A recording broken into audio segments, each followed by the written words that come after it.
serious video today. I want to discuss this state of contraction. So, also can be thought of as mental health, mental irregularities, and this distorted state of perception. And I really want to give credence to this because, in modern society, and especially the health and mental health here in North America, I think these are really, really important topics to discuss and to try to unravel and heal as a society. So I refer to anything that's going on in the mind, in our perception, as a state of contraction. When we are not feeling whole, when we're not feeling the pleasure of life, the excitement of life, this is a contracted and distorted state, okay? And it affects our daily life. So I'm going to go through a few of these markers and distinctions of how we really identify that we're in this contracted state, okay? So it would be the loss of vitality in your connections, so feeling disconnected from life, from others, apathy towards relationships, responsibilities, and personal passions. So a general overall feeling of disconnectedness. Okay, this can also come with emotional numbness, detachment, or dissociation. So where you just feel kind of nothingness, okay? And this, again, goes hand in hand with the inability to feel pleasure, even for the most simple activities or things that really used to excite you. This is a hallmark indicator that you're in a state of contraction or depression, okay? This also leads to and is linked to negative self-perception. So believing you're not interesting, believing individuals won't like you, they won't be attracted to you, you're not valuable. This is persistent self-doubt, negative thinking, and a loss of overall self-worth, okay, in terms of your self-perception and the way that you are showing up in the world, okay?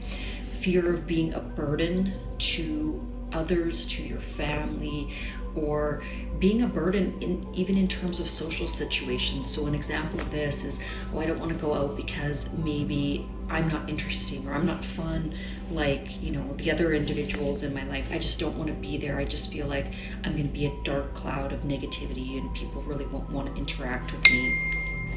A fear of not belonging. So really feeling like you don't have that interconnectedness or you don't share that connection with other people. This can be a really distinctive feeling when you're in this state of mental contraction. Okay, so then when we look at the emotional world and the cognitive world, there's often an overload. So this ability to not be able to relax or slow down. So this can be racing thoughts, overwhelming thoughts, scary thoughts. So they can be violent thoughts towards others, towards yourself. And it's not necessarily in this contracted state that you actually want to do these things. It's just fearful behavior. It's behaviors or mental processing that is driven by fear and drives you into additional layers of fear, okay? And that leads to a feeling of overall being uncomfortable, but a general feeling of uncomfortableness around others, with yourself, and not having confidence and trust in your own ability to circumvent or to deliberate in terms of your own actions. And that's an overwhelming thought to have, okay? Pessimistic, doom-based thinking, nothing will ever get better, the world is a terrible place, it's all basically going downhill, I don't see the light at the end of the tunnel.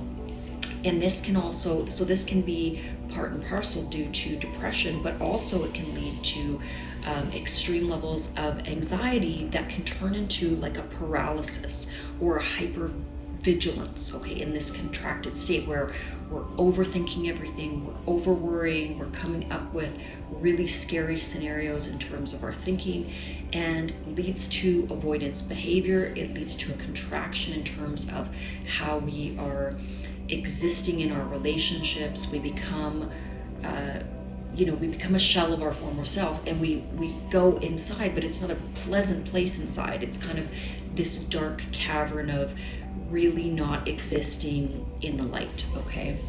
Social disconnection, so avoidance of social interactions, not finding pleasure in social interactions, so going out and, as soon as you're there, wanting to go home, wanting to retreat, oversleeping, inability to connect authentically. So also this can be linked to using substances, because when we're around others and we're not feeling that connection, oftentimes we're gravitating to using some sort of substance to reaffirm that connected state, or get into a state where we're feeling normal in some way, okay? And then we can tend to project negativity onto others. So misunderstanding intentions, assuming rejection, just assuming that other people are negative, other people are talking about me, other people don't like me. That kind of rhetoric going on in the brain does nothing for self-worth, does nothing in terms of the expansion of joy. It just becomes a self-fulfilling prophecy, and that withdrawal from life altogether, sleeping too much, overuse of the devices, going into that digital world, not experiencing the beauty of life, okay? And again, I said substances, isolation, becoming very isolated, just diminished motivation, so you don't feel like you want to do anything, you don't feel like life is worth living. Self-care, so neglecting hygiene, nutrition, exercise, engagement, hobbies, all of these things, okay? And you can tend to feel like a spectator, like you're watching all of this misery and this dullness instead of this beautiful participant in every new, now exciting moment, okay? And so this distorted perception of reality often leads to a mindset of lack, feeling that there's never enough, that you won't find love, you're always, out of time, there's no success, there's no resources. And it can be a very, very low place. And when you're seeing life through this distorted lens, a lens of fear, you tend to perceive danger when there's no danger. You tend to perceive disappointment when disappointment really isn't necessarily the outcome, but it becomes the inevitable outcome. You can, struggle with basic tasks, things like getting out of bed, going to work, completing your errands, fulfilling, even the smallest pleasurable activities, seeing friends, being interconnected. It leads to decreased productivity. It leads to a lack of creativity, feeling emotionally exhausted and drained, from everything, needing to rest after the simplest things, okay? And this emotional looping can also escalate as we contract into this lower vibrational state, feeling anxious about being anxious, or getting a panic attack, or getting anxiety, creating these cycles, okay, of internal pressure that we're putting or exuding on ourselves, okay? Small stressors, the most insignificant things, like going to a movie or going out in public or driving your car, can put the nervous system on high alert and just have a stalemate in terms of your functioning, okay? And so why am I bringing all of these things up? I'm bringing them up to highlight the fact that this contracted state, if any of these things are going on in your world, is not a static state. It's not a forever experience of life. And if you've watched any of my other videos, I go through all of the steps of reaffirming the beauty of life and bringing oneself back into the fold of interconnectedness and relationships and happiness, and removing yourself from distractions like, the virtual world, your screen time, substances, apathy, all of these different things. So I'm going to make a follow-up video because I have to get into a board meeting here. But I just really wanted to set the tone for some of the things that I want to be discussing and unraveling in terms of these really low vibrational states when we're in this super contracted state. So stay tuned for the next video. I will have a follow-up to this. I know it's a little bit more negative than the videos that I normally film, but I wanted to jump into some deeper topics today.